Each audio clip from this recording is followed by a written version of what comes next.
there are a number of things, but the first is that people are people, and folks who identify as lesbian or gay, bisexual, transgendered, queer are, they're trying to make the most sense of their life as they can. They feed their dogs, they love their children, they keep good care of their gardens. I mean, people are people. And so the most important thing that Christians can do is not buy into this real travesty of personhood that has come to us through the category of sexual orientation, and that is to believe that somehow people who identify as gay or lesbian are a separate species of people. There's one category of personhood. A person has a soul that will last forever, is an image bearer of a holy God. So even when we meet people who are reflecting that image badly, and I think it's fair to say that we all would be considered that person, we still must see that person as an image bearer of a holy God.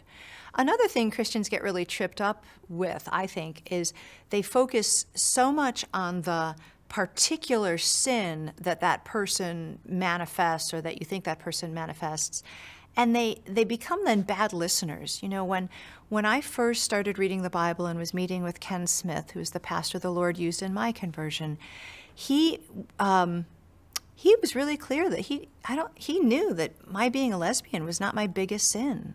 Being an unbeliever was. So don't get sidetracked into focusing on sins, plural, about anybody, whether it's your neighbors who identify as LGBT or other neighbors.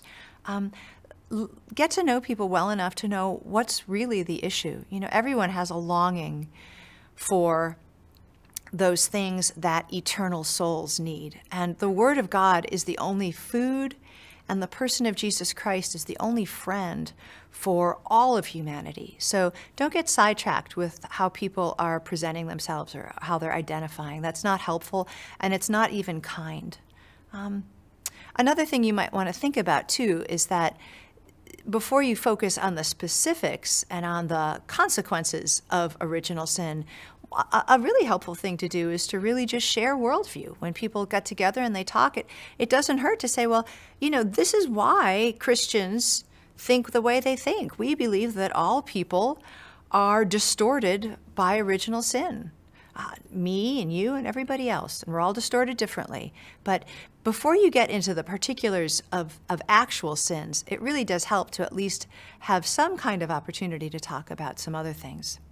And there's only one way to do that, and that's to actually have time with people, to not be afraid to linger with your neighbors, and to not be afraid to have a particular household that encourages people to come and share their lives